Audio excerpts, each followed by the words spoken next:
Welcome to The Trader, a Traitors podcast. My name's Matthew and I'm a writer, reality competition TV fanatic and a 100% faithful. Promise. The Trader is a deep dive into each episode of the most addictive TV programme around, The Traitors. And this season of the podcast is all about The Traitors UK, now streaming on BBC iPlayer and Peacock. Coming up, we have our deep dive into episode 2 of The Traitors UK, followed by an even deeper dive interview with the first banished player of the UK series.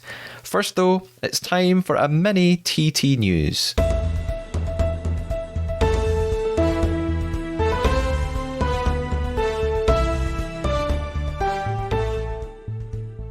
BBC commentator and public policy analyst Ian James Parsley has written a brilliant piece about the UK Traitors series titled "The Traitors was compelling because it was real life." The blog article, published on the 5th of February, focuses on psychological elements of the game and how it interestingly reflects societal and political behaviour. Parsley discusses herd mentality, recency bias, and the nature of trust, and draws parallels between player behaviour in the game and the way we all tend to behave in all sorts of circumstances. If you're as fascinated as I am by the psychology of the Traitors, then I highly recommend reading the article, and I'll post a link in the show notes. All three media have revealed that the second season of The Traitors Norway will feature a twist none of the other versions have used yet. This time, contestants will all compete in pairs, either couples, best friends, or family members. Although at first this might seem like a cheap gimmick, I actually think this is genius and will allow for so much high-stakes deception and tension. Imagine being a traitor and having to lie to your partner about it. Or maybe even telling them you're a traitor and making them keep it a secret too. Or even murdering them. I have no option but to learn Norwegian by the time this series airs. Remember, I have a really special interview coming up later in the episode, but before we get there, let's dive into episode 2 of The Traitors UK.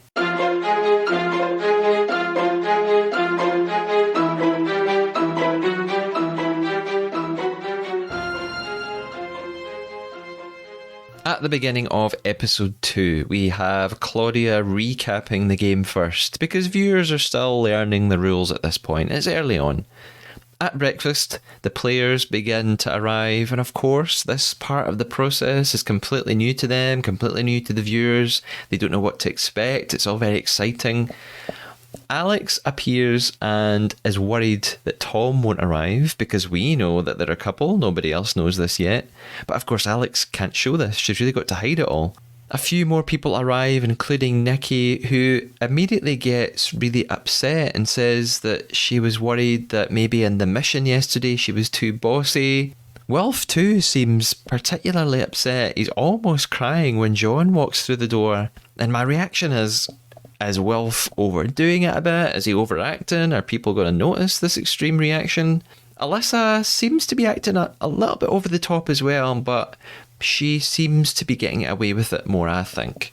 Eventually, there are only 3 people left to arrive: Andrea, Theo, and Aisha. So we know, and the players know, one of them is bound to be murdered. Andrea arrives first, which is great. Thank goodness Andrea's angels are alive and well. We stan Andrea. I think we should stan Andrea. That sounds like the place. San Andrea. Oh my goodness, I've just coined that right there and then. I was going to say we should call ourselves, I'm saying we, because I think we're all in this together, right? If you don't like Andrea, then I just can't understand you. I think we are Standreas. I'm going to use that from now on. Claire and Wilf are crying about people being murdered, so they're completely caught up in the game already, even in episode 2. Then Theo arrives, and of course we realise Aisha has been murdered. We have a flashback, we see Aisha the night before, and we see the traitors discussing why they murdered her. They reckon she was too domineering, too threatening, and that she was so desperate to find the traitors that they needed to put a stop to that immediately. They also say, well, Wilf says he wanted to break up the youth group, which really made me laugh because, you know, Wilf is like in his 20s himself. Aaron at breakfast is gutted they all are really realising this is going to be tough, to wake up in the morning every day and realise someone is just gone with no goodbye. Claudia arrives then with the shiniest hair I have ever seen, obsessed. She takes Aisha's photo down from above the fireplace, says bye bye Aisha, and flippantly throws it to the ground. However, you know, it's Claudia. She's nice, she's warm, she can't help it. She does say enjoy your breakfast, bye darlings. She gives Theo a little touch on the shoulder. God bless her. After breakfast then, we start to see some discussions around the house. I noticed some of the guys walk outside with umbrellas and someone asks, is it raining? Boys, you're in Scotland. If the question, is it raining, ever crosses your mind, the answer is always yes. Ivan suggests that the traitors were pinning Aisha's murder on Aaron because he kind of fancied her. I'm not really sure what Ivan's logic is there. Imran in his interview says he's going to play the 90-10 game. Like 90% telling the truth, 10% slipping in some lies. I mean, I don't really know why Imran needs to do this because he's not a traitor, so he doesn't really need to lie about anything. Unless he has some bigger game plan about how he's going to suss people out. I'm not sure. Now, I have a suggestion. If you like a drink, and I'm not a drinker, I don't drink at all, but I think this is a great chance for a drinking game. Every time Imran mentions his PhD at the age of 22, take a drink. By the end of episode 3, you'll be so drunk you think you're in the Traitors. The group are then trying to figure out who would dislike Aisha, who would have a reason to get rid of her. Claire at this point reveals her police background. She says that she's good at observing lies, she can suss out body language. I wonder if that's wise though for her to tell people this. John suggests that Aisha was a social butterfly, so that might have not worked out in her favour. A little bit further on, Nicky then is sitting with some of the others in a room and discusses her accident, a car accident when she was younger. She talks about raising a son at a relatively young age and says that she would use the prize money if she won it to fund an operation for her prosthetic arm. And it's really interesting to hear different people's backstories, and there is more of this as the season goes on. I kind of felt there wasn't quite as much of this in the US season, but perhaps that's because so many of them were celebrities, so maybe the viewers didn't need to know their backstories because a lot of viewers were familiar with them, but we don't have that in the UK one. We then move on to the mission for this episode. Now, Claudia's wardrobe, it must be said, an absolute dream. Her stylist is a woman called Sinead McKeefrey. Of course, I follow her on Instagram. Her handle is @Sinead McKeefrey, that's spelled SINEADMCKEEFRY, and I have no option but to also put that in the show notes. The players are split up into two groups, a group of 7 and a group of 12. And if I was them, I would be absolutely terrified as soon as Claudia told me to get in any sort of group or line after what happened last week when Amos and Keenan were kicked out immediately after putting themselves at the end of the line. Claudia doesn't tell them much yet. It turns out, of course, that this is a musical mission. One team of 7 has to go off to a church, ring some bells, play out a piece of music, and hope that the others in the house listening from a great distance will be able to recognise the song, then find a corresponding music box that matches the song, then find a large version of the object inside the music box somewhere in the house. There's various steps to this mission. I quite like it. Ivan is conducting his team in the church, and the first song is Auld Lang Syne. He's quite confident. He thinks, people will get this. Auld Lang Syne, of course. Cut to everyone else in the house screaming, "It's the national anthem!" and running around like maniacs. Andrea, God love Andrea, she is just... I'm going to be using that phrase a lot throughout the season, I'm just warning you. Andrea is just trying not to be trampled. Claudia is also sort of giving the contestants a bit of a hand here. She's muttering, "shoes," and then saying to camera, "I'm not helping them," which is why we love her. We don't really get this from Alan in the US version.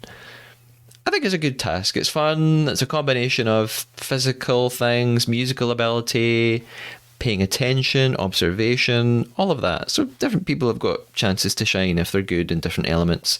As well as Auld Lang Syne, we realise that also no one can recognise music from the Nutcracker. As that song plays, someone just screams, "Twinkle, twinkle, I know where that is." They're completely wrong. At the end of this mission, they win £8,000, which means already the total is £23,000. That's a lot of money to make you do a lot of lying. Claudia is absolutely buzzing for them. After the mission, we have more discussions around the house. They're starting to anticipate the round table, their first round table, so nobody knows what it's going to feel like tonight. They're all really nervous about it. Alyssa says that she's scared to be caught. Alex is scared to banish a faithful by accident. Imran's name starts to come up in various discussions, and Meryl even brings up Nicky. Some people think that when Nicky was crying at breakfast, that was perhaps a sign of something. But I mean, if they're going to call out Nicky for crying at breakfast, there were various other people very emotional as well. John mentions he's suspicious of Faye. A lot of the players start doing this thing that they do throughout the series, throughout all the other series. They talk about going on the evidence. What evidence are they talking about? There is no evidence. Your observations of someone's personality and behaviour, that ain't evidence. Their opinions, their thoughts, but they're completely subjective. There really isn't any such thing as evidence in this game, I don't think, unless a traitor makes a very obvious slip-up, which we have seen at various points in other seasons. So here we go. It's our first round table of the series. Everybody files in. Claudia introduces the discussion, and she's very good at setting the atmosphere. She makes it feel very somber, very suspicious, very intense already. The discussion begins and starts to focus quickly on the idea that some players have changed their behaviour. I mean, they've only been there for 2 days, right? Faye singles out Nicky, and Nicky asks, well, how have I changed? But Faye immediately panics at that and says, well, it's not just me that said that. Alyssa starts talking again about this idea of evidence, and her evidence is Glassgate. The fact that after the first meeting when the traitors were selected by Claudia, everybody raised a glass to give a toast, and Nicky didn't raise a glass, so Alyssa finds this very suspicious. Of course, Alyssa doesn't actually find this suspicious. Alyssa's a traitor, right? But she thinks other people might find this suspicious. So she brings it up again.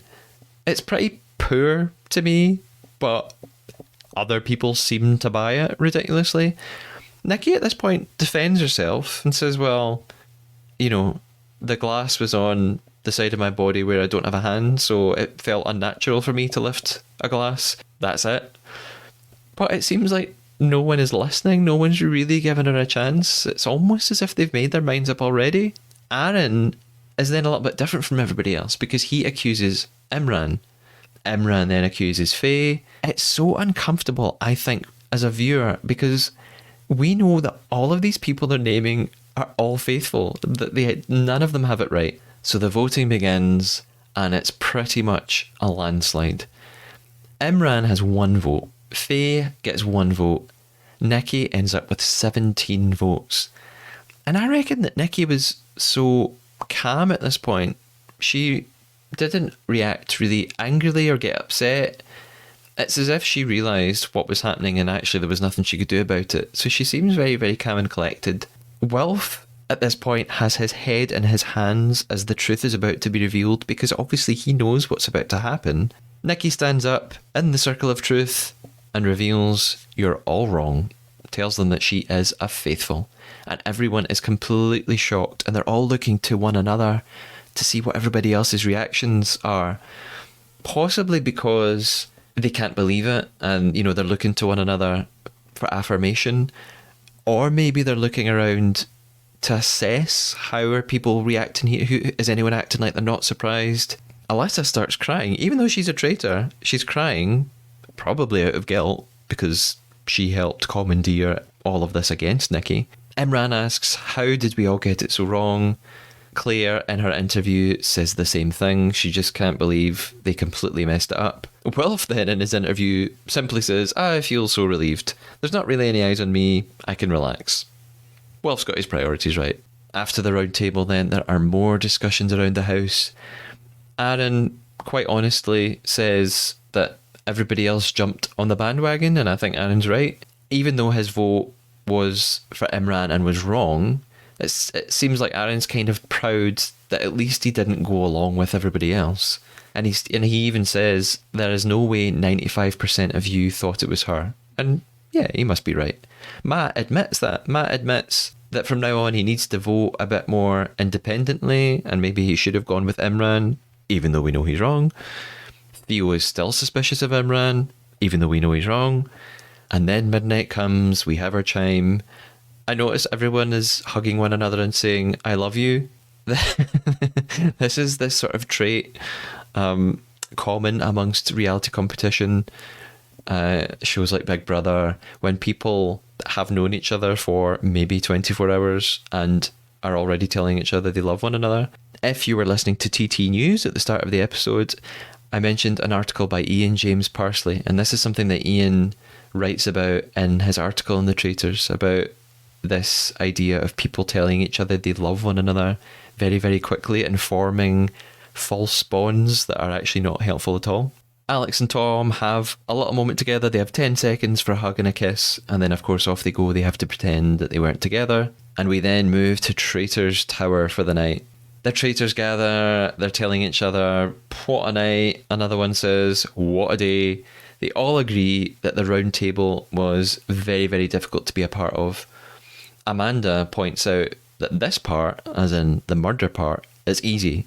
It's when they have to be around the others and when they have to do the voting in front of everybody. That's the difficult part. They then start to discuss who are they going to murder tonight, and Wilf points out that there are some people they really need to keep around. For example, Imran. Because Imran is somebody who now lots of people suspect, they ought to keep him in, because it's likely he'll get voted out next week. That gives the traitors another week of safety, so they can't get rid of somebody like Imran. Wilf also says that they can't pick obvious people who are enemies of the big suspects. For example, they can't pick Theo to murder, because Theo's made it very clear he thinks Imran is a traitor. So to then get rid of Theo to frame Imran wouldn't really work long term, which Lindsay and I spoke about in last week's episode as well. So the possibilities they come up with are Faye, because she might be good at catching traitors because she's very observant and she seems really, really focused on the mission at hand. Tom, possibly for the same reason, although they don't really go into much detail. Ivan, presumably because he's very clever. Aaron, because he's too popular and they don't want everybody to come together and be united. They want a fractious environment with different groups not able to come together. Claire, because she is, again, like a natural leader and she's very clever, her police background. Alex, because they describe her as a bit of a dark horse. They think she's been very quiet so far, but when she does speak, she's very articulate and very intelligent. Alyssa then says it's better to give them confusion than a strategy to follow, meaning they should pick somebody probably quite unexpected rather than an obvious murder victim, because that will throw everybody off and create some sort of chaos. So the episode ends on them deciding amongst Alex, Aaron, or Claire.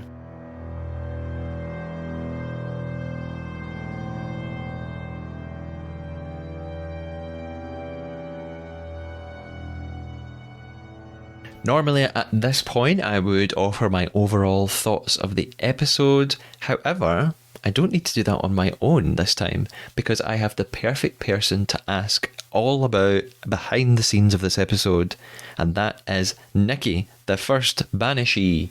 Banishee, I've just invented that word too. Let's hear everything that Nicky had to tell me.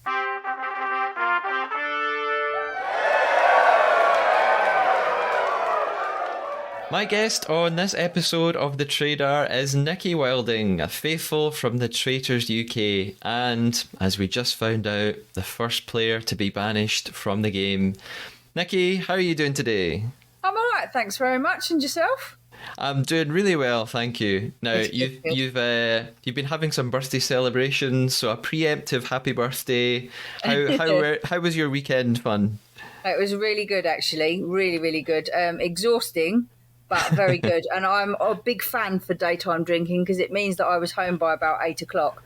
I still feel quite jaded, but hey ho. Ideal.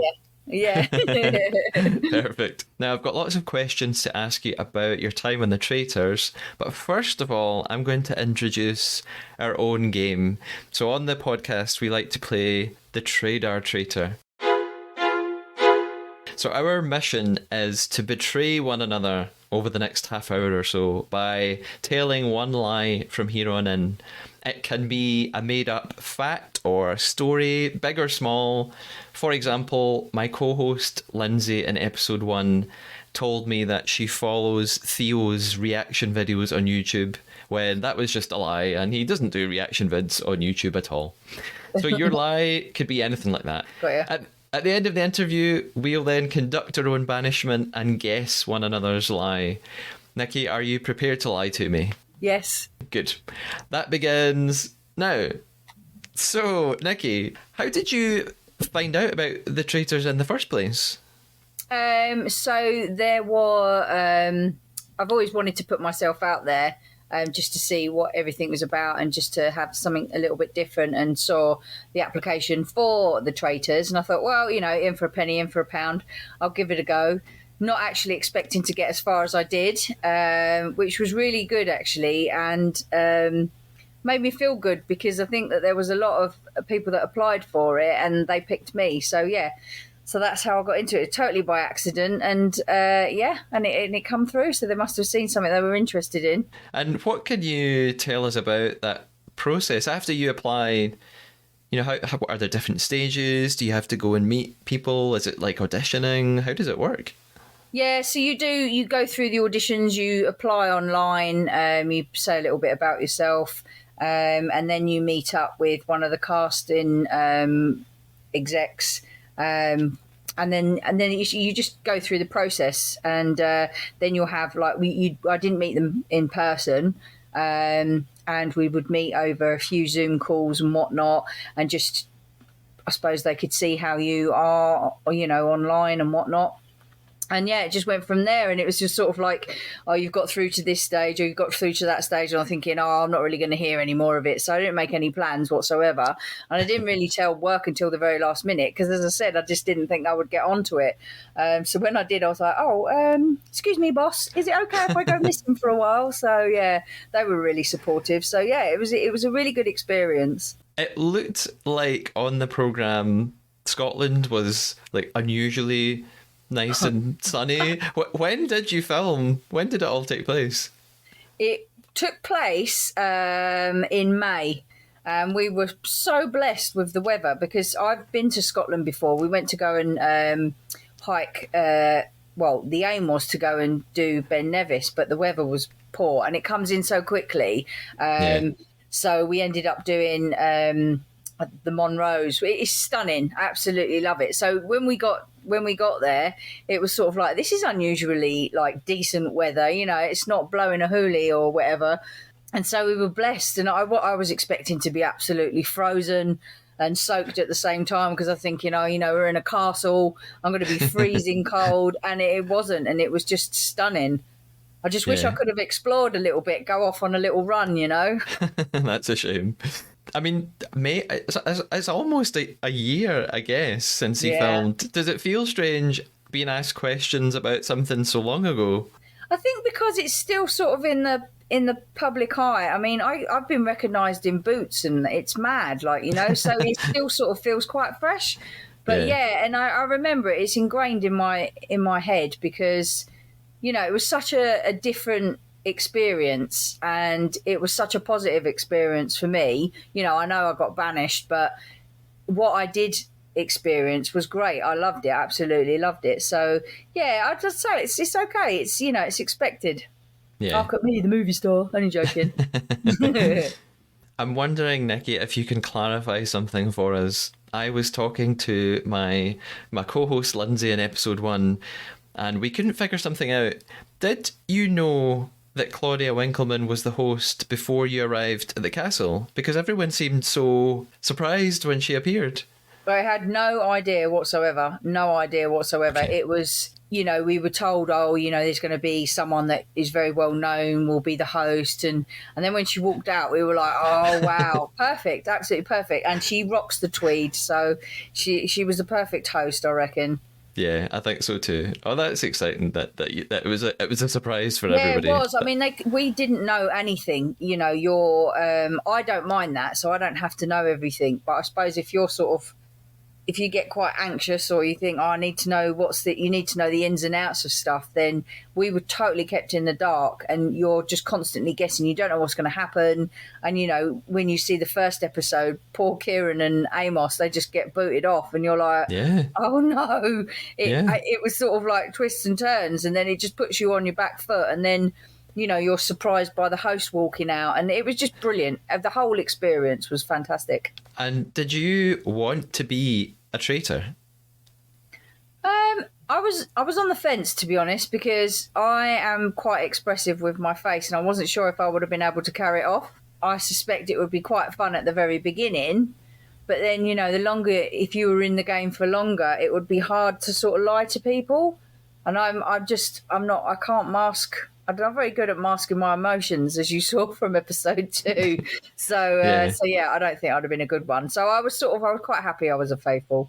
Well, that leads on to my next question, I suppose. So, like I said, I've just been talking about episode 2 in great detail. I wanted to ask you a bit about some of the events in that episode.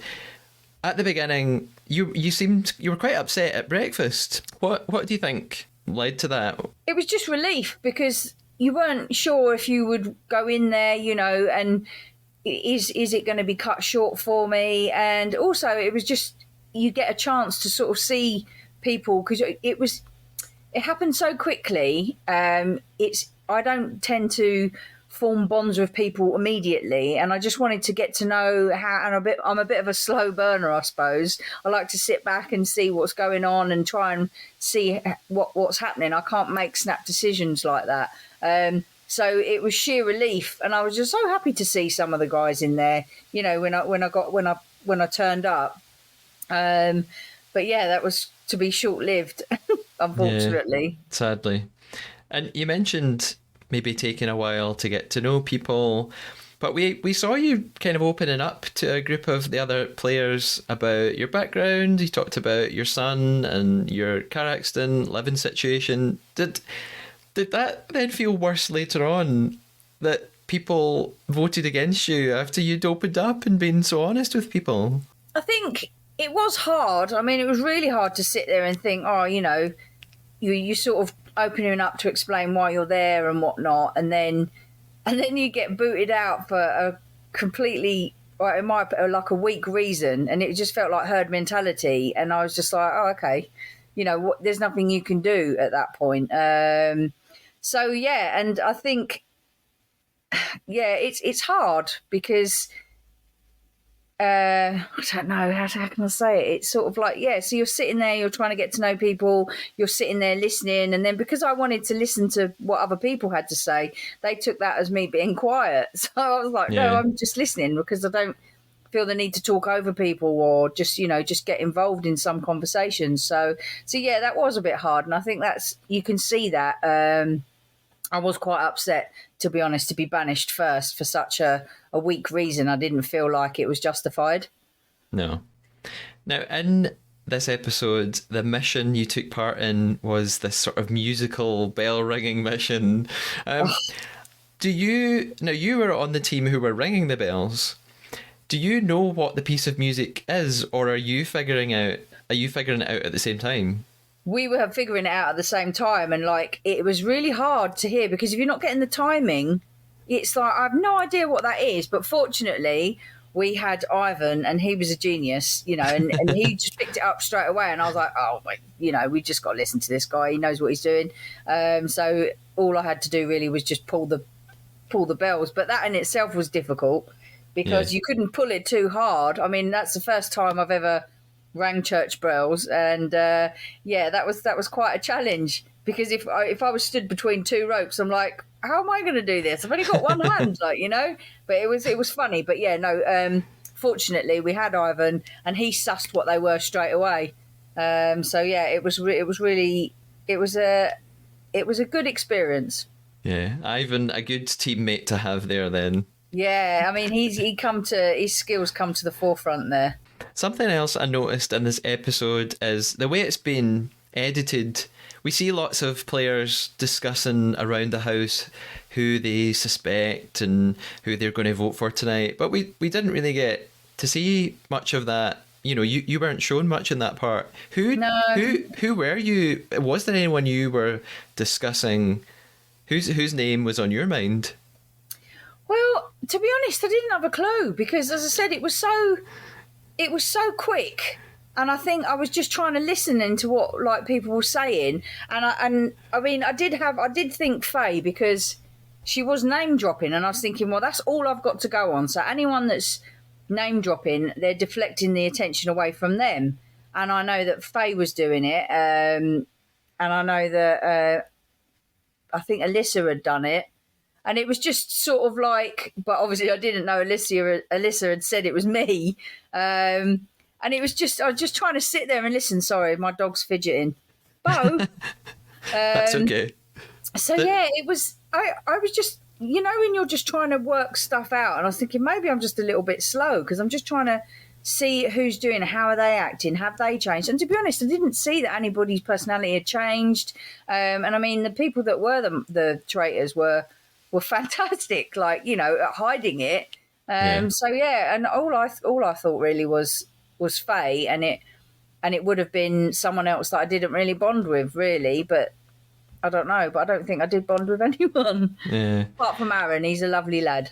Were you aware that other people were talking about your name? Did you think people were going to vote for you, or was it a surprise? No, not at all. I was totally like sort of swept up, like not swept off my feet. It's a wrong turn of phrase. I was totally flummoxed, really, because I was like, I had no idea, and I didn't feel or sense or pick up on any awkwardness.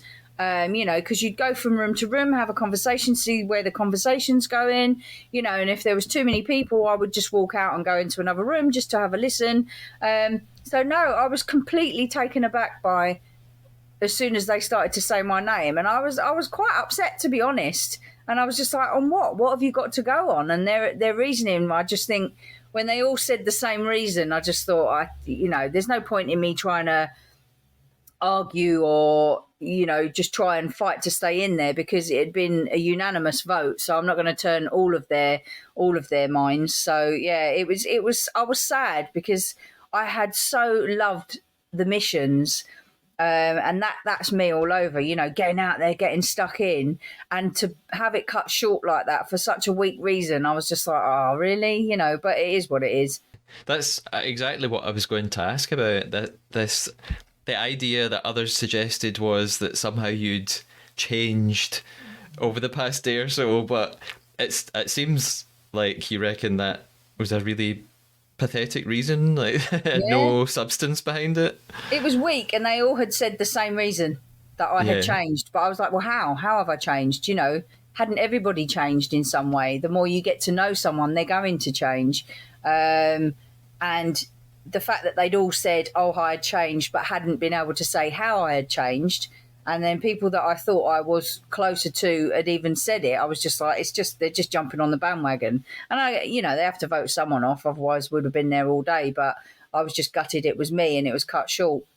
Yeah, I think there definitely must have been a sort of pack mentality, because we see Matt talking afterwards to Aaron, and Matt kind of admits he probably just voted for you because everyone else did. He hadn't even been thinking about you. So yeah, but that's why I love Aaron, because he was like, no, I don't think he voted with who he thought it was, and he was like, well, no, you know, I don't feel that was the case. And you know, on the first mission we were all in the Jeep together, and maybe that's where I sort of bonded and clicked with Aaron.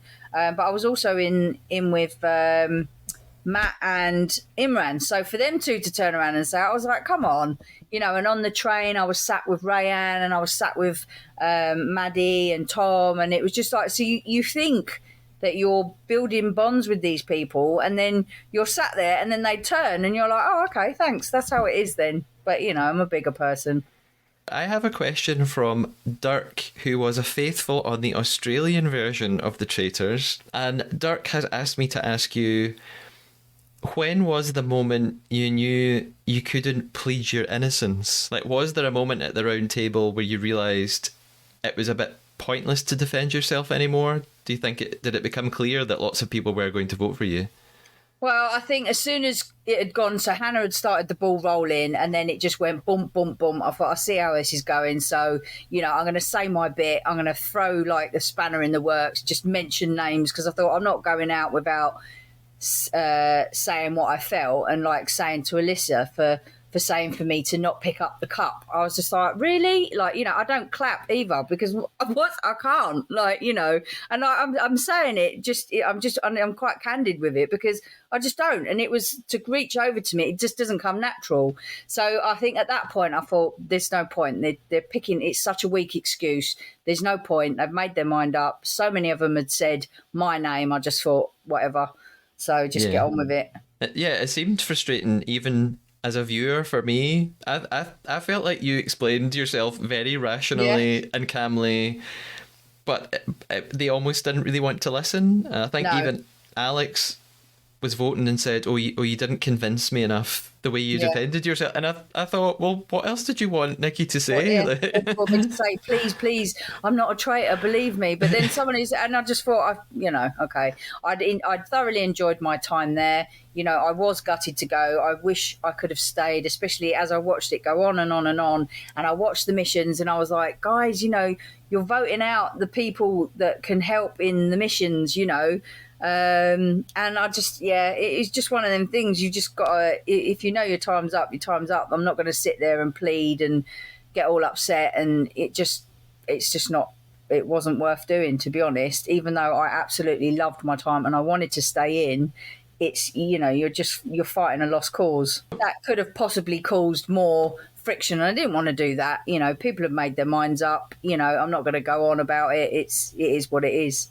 What parameters are you given by the people on set about what you're allowed to say? When it comes the moment for you to reveal whether you're a traitor or a faithful, are you told, keep it brief, don't say very much, say something and leave? Or how much? How many rules are there in place about what you can say? No rules. I mean, that's what I loved about it because you can't. I think if you try and script something, it doesn't come across as true, does it? It's not how. If they had told me what to say, people that knew me would know that's not Nicky talking. So it was like, you've got your chance now to say it. And if I could have done a 2-finger salute, I would have gone, there, you're wrong. But I did. And I did it in the most polite way. But yeah, you stand up on there and it's quite empowering because you stand up on there and you think, like, I'm going to prove you wrong now. And, and they all did sit there in silence and then they were all like, oh dear, like we've made and it's hard because you've got to vote somebody out. And I suppose they didn't really bond with me as much as they did the others. And you don't vote for someone that you get on with or you've bonded with. So, it was the choice that they made. Yeah. How did that feel seeing everybody's reaction? Because, on TV, it seems like they are all totally shocked when you said that you were faithful. Well, as soon as you said when you're filming, as soon as you said what you said, you go off. So I don't see that reaction. And we're totally kept in the dark and like life carries on, blah, blah, blah. And then it's not until you then watch it, you're like, right, they were gutted. And that sort of gives you a little bit of that makes you feel better about it because you're like, it was a mistake. And they were gutted and then they kept getting it wrong. And you do feel for them because you can see the frustration and the fact is that it goes on and on and on, and you become tired and you're not sure who you can trust and it plays with your mind. So half of me's thinking, I'm glad I went when I did, even though I think it's a bit too early because it would just mess with your head. And you can see them battling with it. And I just think I wouldn't wish that upon anybody. You know what I mean? Even though they did banish me first, I still think, right, no, they're a lovely bunch. And it was a hard decision to make, but I just wish they hadn't banished me first for the reasons that they did. If I'd have done something, then I'd have gone, okay, fair enough, I get that. But I don't feel like I did anything and the reason was weak. And you just mentioned that you leave straight away, you really don't see them again. So at what point did you find out who the traitors actually were? Not until a week before it got aired. Okay. And they were like, you didn't know? And I'm like, no, I had no clue. That's why I thought I'm really crap at this because I didn't have it. I had no suspicions. I mean, when Claudia was circling the room picking the traitors, I was trying to listen, can I hear, is she to my left? Is she to my right? Did she stop? Did she not stop? And you could drive yourself mad because you haven't got a clue. Yeah. And even from, trying to go back on my memory and think, right, did anybody change? Did anybody act differently? Did somebody seem, I mean, the only one I did think was Tom, because he started sort of rambling and going, and I just thought, why is he doing that? Is it like a nervous thing? But I mean, he wasn't a traitor either. But to be honest, I didn't have a clue. You've got such a minuscule thing to go on. It's so hard, and it is hard. And someone's got to go first. So when you found out it was Amanda and Wilf and Alyssa, were you shocked? I was, yeah, because I was just like, no way. Like, I wouldn't think, like, Amanda was just quite quiet. And I thought, well, she was like me, just quite quiet, just sitting and watching how it unfold. Wilf didn't change at all, and at the round table, he sort of seemed to really battle with voting me. And I was just like, I just didn't have a clue, not a clue at all. And I think they played a blinder, and good luck to them, Did you watch it all when it came on TV? Yeah, I couldn't get enough of it. I was like, this is amazing. I mean, the people that had created it and how it all unfolded, it was just magical. And I was just so pleased and proud to be part of that. And, everyone was talking about it and all of the twists and turns, and it was just like amazing. I mean, it's genius. I really, really enjoyed it. And you had people from all different backgrounds, and there's nothing really like it on telly. And I thought that's what it's about. It reflects the demographic, and that's what I think made it so special. Yeah, I think so. No one's polished. Yeah. And watching the rest of the series, did you think, I'm glad I'm not there, or I'm frustrated I'm not there, or a mix of both, or something else? It was definitely a mix of both, because the missions were right up my street, as I said, and I was just thinking, I feel like I could have really helped and added help to the team, and got involved in it, because I'd just throw myself into it 100%. There I go with 100%. And but then when I see them battling with their sort of as it went on, how they were battling with, because you're building relationships with these people, and you then have to vote them off. And I didn't like that. And you saw the raw emotions coming out, and my heart went out to them all. Like, all of them felt it. And I also sat there and I thought, right, now you know how I feel. Like, and they was getting so upset and emotional, because it's hard to sit there and have everybody say your name and accuse you something when you know that you are innocent. And you're like, this isn't fair. It feels really unfair. And it was, I was glad I wasn't in it till the very end, even though the money would have come in very handy, pardon the pun. But I was sort of glad that I wasn't there. And it was hard to watch, and the emotions that they went through. And you just, as I said, your heart goes out to them. If you could go back and do it again, would you do anything differently? Would you have any sort of tactic or anything like that? I'd probably talk more, because I mean, I'm not a quiet person, but I just thought, right, I've got to try and suss this out and see how it goes and what's going on. And I don't know, maybe make more of an effort. But then the thing is, that's not how I am. I'm not in people's faces. I'm not I'll get involved in stuff. But I also like to sit and listen and find out what's going on. So maybe I'd do that differently, just to stay in for a little bit longer. Because the last mission, I mean, that was right up my street, jumping out of a helicopter into the water. I would have loved to have done that. I'd have done that without even being asked to do it. And it just would have been nice and interesting to show people, even though I do have a disability, like what I'm capable of. And hopefully it would inspire people that, stuff can happen, accidents happen, and yet it's not over. Look at what people are achieving. And that was another reason for me wanting to go on the show, is to put myself out there. And, I've had such lovely supportive messages, and the donations have just come rolling in, and I just feel really, really lucky, and it's warming to think that people see that and they think actually it's inspiring. So yeah, it's good. Yeah, absolutely. That's fantastic. That's something really nice to have come out from all of it as well. Definitely. I love reading the messages on the sorry, I'll just put this down a bit. the messages when people have donated and they're like, oh no, you went too quickly, and you should never have been voted out. And I think one of the faithful cast from the US has actually donated as well, and there's a few people from the lovely. US has donated, and Canada, and it's lovely to know that my story is touching people all over the place, and it's the good nature of the human beings that comes out, and it's so lovely, because we always hear about bad stuff, and it's good to hear like decent, happy stuff. Yeah, You need yeah. it. Season 2 of The Traitors is sort of all but officially confirmed. It's not quite, but the casting process seems to be open. What advice? I mean, Studio Lambert have had over 8,000 applications already. What Wow. advice would you give to someone who was going to be in the next season, or was thinking about applying? Depending on what sort of character you are, I mean, just be yourself, because if you get in there and you are yourself, then you can only put on a facade for so long, and depending on how long you're in there, it could slip, and then you could get vilified for it on TV, because you could have someone looking at the show, they don't know you from Adam, and they'll cast their opinions on you, and that could be quite hurtful, because people can get very brave behind a keyboard, and they can say things, and if you're sensitive, you just need to switch off to that, because they don't know you. They're just putting comments out there from a snapshot they've seen and a story that they've made up in their head. So just bear that in mind when you're doing it, because it will get hard.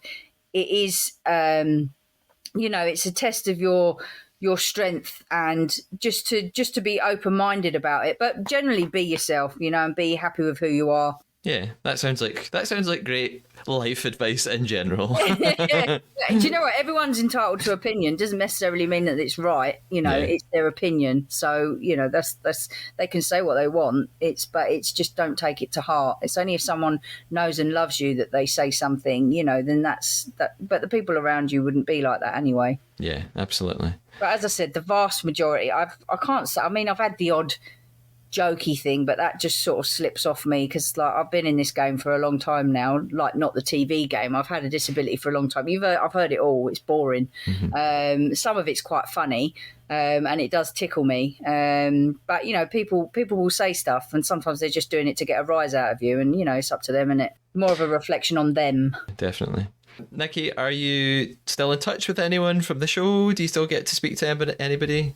Yeah, we are. I know not everybody likes to hear that, but we are. I chat to them all. They're all a lovely bunch. They're all going off in their own ways. It's nice to see what they're doing, what they're up to, and on social media you hear it. We've been fortunate enough to get a few invites to some shows, but unfortunately it just always happens I can't make it. So it'll be nice to meet up with them and just say hello. But we message them over social media, say hello, and I have these funny chats with Aaron over, we just send voice messages, which are quite funny. So yeah, and it's nice. You just sort of keep your toe in. You've made connections with new people that you wouldn't have otherwise. Yeah, that's good to hear. Yeah. Now, Nicky, it's almost time for us to finish. However, we've got a couple of things left before we conclude our game of the traitor, and see if we've managed to lie to one another. Maybe you could tell us a bit about where we could find you online. And you've mentioned it a couple of times, but maybe you could tell us a bit more about the Just Giving page. Sure. So I am on Instagram, Nicky Needs a Hand. I'm also on Facebook. I'm on Facebook as Nicola Wilding, but there's a Facebook sort of page called Nicky Needs a Hand. I've just kept that tagline along. I'm also on Twitter and on TikTok. So Twitter is my name, Nicola Wilding 77, and on TikTok is Nicky Needs a Hand again. But TikTok, I'm new to TikTok. I'm a little bit, a few decades behind on that one. So, and it just trying to manage, trying to manage it. It's like a full-time job, and I'm just I feel overloaded because I have a full-time job and I do all my sport, and it's just there's no time to do this. And also I have a Just Giving page, which again, Nicky Needs a Hand, which you can find the link in the bio in my Instagram. So yeah, any donations are gratefully received, however small or large. It all adds and makes a difference, and I appreciate every single pence, because I know that times are hard at the moment.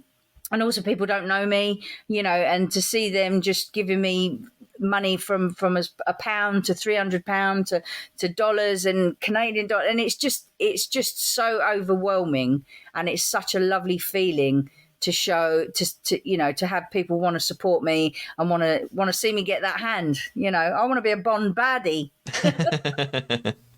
And I'll put the links to all of that in the show notes for the episode as well. Thank you very much. I appreciate it. Now, Nicky, it's time for our reveal of the Traitor. Ooh. Ah. In the past half hour, I told you a lie.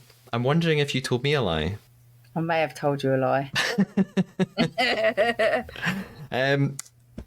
If you guess mine first, I'll guess yours. Okay. Oh, gosh. We've spoken about a lot. Maybe about who you've interviewed? No, that was all true. Oh. No. Well, no, I haven't got a clue. I'm no good at this. You should know that, Matthew. I'm really pants for picking out who's lying or telling me the truth. You can tell me anything. I'll be like, okay. So, yeah, I'm just really quite gullible like that then. I'll tell you the truth. My lie was that, I mean, this could be true, but I made it up. I pretended that 8,000 people have applied for the next series of the Traitors. I just plucked that number out of the air. Completely false. Well, I would have believed that. Well, I did believe it because, we were told that a lot of people had applied.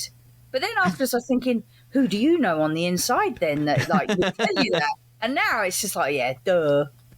Whatever. Your lie, I'm really not sure. Is it that someone from the US Traitors donated to your Just Giving page? No, that's 100% true. Oh.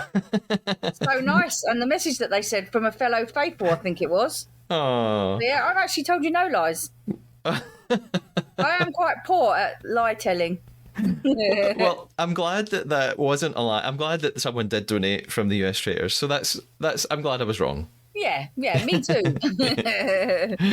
Nicky, it's been so nice to chat with you. Thanks so much for your time. I know that the listeners will love hearing all about the show from your perspective in that much detail. So thank you very much.